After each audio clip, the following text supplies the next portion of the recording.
In this video, I'm going to show you how to feed one of these USB HDMI capture cards into your cell phone. And believe it or not, there are actually a lot of practical reasons for why you would want to do that.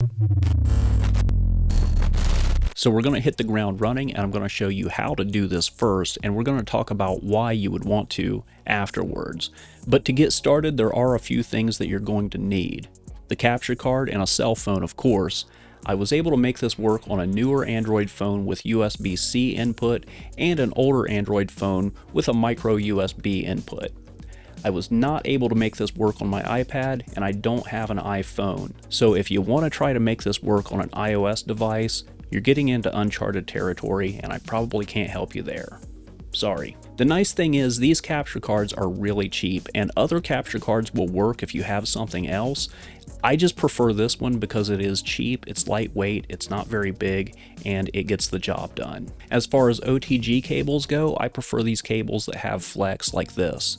You can use these smaller chips, and if it's all that you have and you don't want to spend money, this will be just fine, but I personally just prefer the cables that have some flex.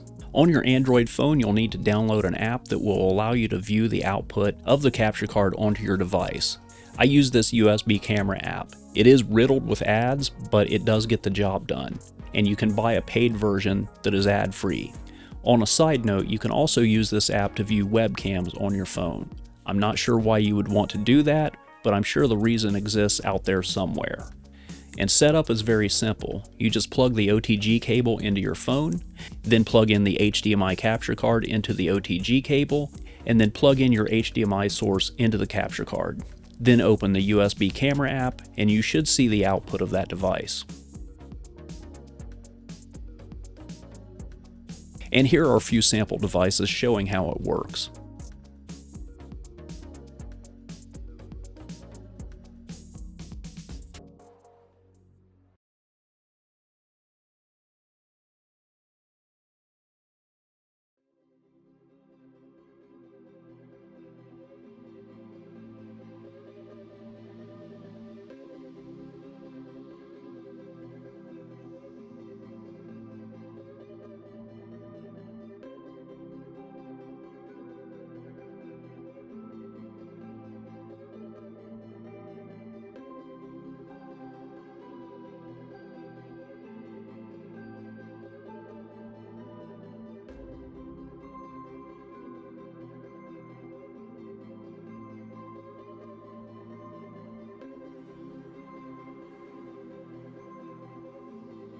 And admittedly, a phone is a very small screen, but you can pinch and skew with these apps.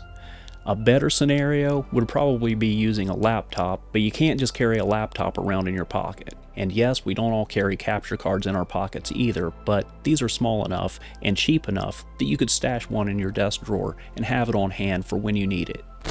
So why would you ever want to do something like this? Well, it's for troubleshooting devices like headless machines, something that runs without a monitor normally, but when you do run into that situation where this machine has gone down for whatever reason, and now you do need to see the video output of this device for whatever reason, if you got to run around and grab a monitor, a cable, a power cable, a video cable, and then find a place to put that monitor, plug it into the machine, and then find a place to plug it in. We've all been there, and it's very troublesome. If you do this with your phone, you've got a power supply on your phone already, so you don't have to worry about that cabling, and the HDMI device doesn't take up much space, so now all you've got to do is tap off of the machine, go into the HDMI device, and now you can look at what's going on your phone. It's not something that you're going to use to get any real work done, but for example, a few weeks ago we had a power outage here. My media server went down, and it's a headless media server. It runs Sonar and Radar and Qubit Torrent, and almost everything that I do on that server is done over the network through a web interface. What few things that I do need to do on the machine itself, I can handle remotely, but after our power outage that we had, the server wouldn't come back up, and I couldn't figure out why.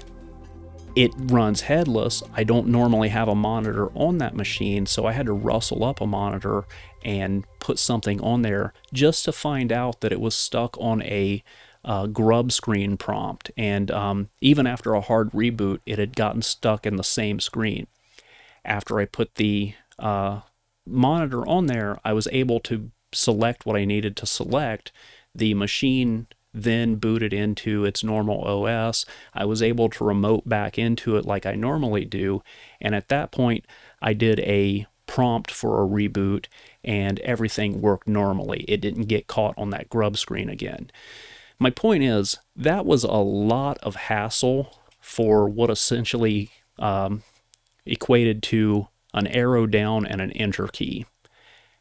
Having my phone on hand and having this HDMI capture card to be able to feed that signal into my phone, I could have solved that problem a lot faster.